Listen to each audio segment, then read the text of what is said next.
ছোট্ট একটি গ্রামে একটি ছেলে বাস করত। তার নাম ছিল হাসান।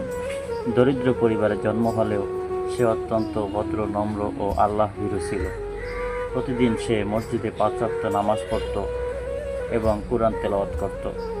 তার বাবা একজন কাঠমিস্ত্রি, কষ্ট করে সংসার চালাতেন। একদিন গ্রামের বড় এক ব্যবসায়ী হাসানকে ডেকে বলল, তুই এত ভালো ছেলে, আমার দোকানে কাজ করবি, ভালো বেতন দেব।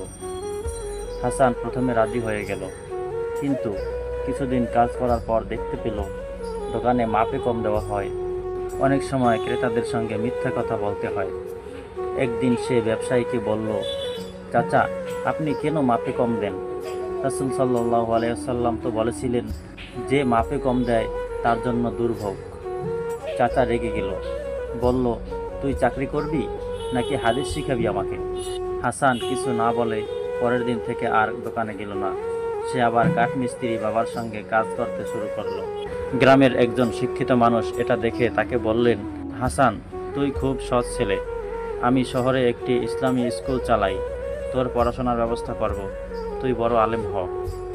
হাসান চোখে পানি নিয়ে বলল, আল্লাহ যাকে চায় তাকেই ভালো পথে নিয়ে যান। বছর কয়েক পর হাসান হয়ে ওঠে একজন জ্ঞানী ও নীতিবান ইসলামী স্কলার। তার বক্তৃতা, আদব এবং আন্তরিকতা দেখে সবাই মুগ্ধ হয়। সে নিজে কিছু না চেয়ে মানুষের জন্য কাজ করতে লাগলো। গ্রামের সেই ব্যবসায়ী একদিন অসুস্থ হয়ে হাসানের কাছে এলো, ক্ষমা চাইল। হাসান বলল, আল্লাহ তাআলা গুনাহ মাফ করেন, আপনি তওবা করুন, আমরা সবাই মানুষ, ভুল হতে পারে। অতএব প্রিয় বন্ধুরা, এই গল্প থেকে আমরা শিখতে পারি, সত্য ও সততা একদিন বিজয়ী হয়। জীবনে ধৈর্য ও আল্লাহর উপর ভরসা রাখা খুব গুরুত্বপূর্ণ। ইসলাম শুধু নামাজ রোজা নয়, বরং প্রতিদিনের আচরণেও ইসলামের ছাপ থাকা উচিত।